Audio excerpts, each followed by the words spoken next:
Ivo Tuiken, see asi on nüüd tehtud, Järvamaa jääraja karikavõistluste esimene etapp on peetud. Kas 40 osavõtjat on see, mis teeb rõõmu?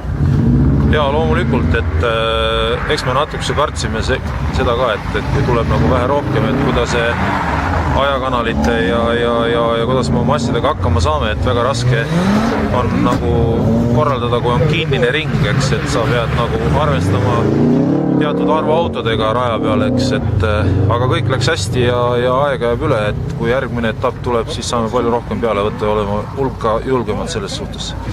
Kas nendel, kes nüüd esimese etappi maha magasid või mingitel tehnilistel põhjustel, siis on ju kuulda, et mõned suutsid oma autot katki teha enne tänast võistlust, kas nende jaoks on nüüd sõit läbi või on turniiri või võistlussüsteemis ka mingi selline punkt, mis võimaldab ka teisest etapist liitunutele normaalset lõpptulemust? Kindlasti tasub tulla sellepärast, et 3 etapist 2 paremat lähevad arvesse. Ega nad siis sellepärast enam nagu eksida midagi ei tohi, aga peale võivad kindlasti tulla ja oma punktid saavad kätte, et sellest probleemi ei ole. Mida sa ütleksid sellistele amatöörsõitjatele tänaste kogemuste põhjal? Kogenud sõitjana ise vaatasid, nägid vigu. Mõni julge inimene tahab tulla taas liituda teistega proovima. Mis on need õpetussõnad? 2-3 asja, mis sa ütleksid?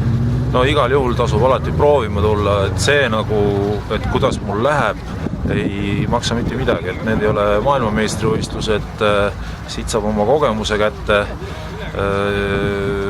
Soovitan tulla nädala sees võib-olla siis mõnel paaril päeval harjutama, et natukese nagu sellest rajast nagu aimdust saada, et midagi nagu üllatust ei ole. Et ehe näide on ju su oma töötaja Liinäol, et kes tuli ja tegi ja naiste 3. koht on täiesti ilusti käes. Ma pean tunnistama, et me nägime päris kõva vaeva, et muidu ekstreemsustega harjunud Lee Menovit meelitada ilma trennita siia rajale ennast proovile panema tulema. Mis sa nii treeneri pilguga ütled kõrvalt, kas temast võib kassi saada? Kindlasti materjali on nagu küll, et kartust ei ole, et kui saaks veel mõned õiged sõiduvõtted ja ega seal tuleb, jäärada on niisugune asi, kus tuleb lihtsalt harjutada ja siis tulevad ka tulemused ja autotunnetused ja natukese jääb muidugi võib-olla antud momendil natukese auto taha, et seda tuleks võib-olla ka veel siis ütleme paremasse konditsiooni sättida, aga Lii poolt väga vapper tulemus ja tubli tulemus.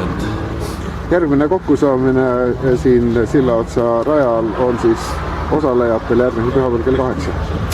Täpselt nii, et kell 8 tuleks tulla kohale. Soovitan kindlasti eelregistreerimine ära teha, et kuuldavasti peaks tulema nagu rohkem osavõtteid järgmine pühapäev. Et eelregistreerige ära ja siis on asi kindel.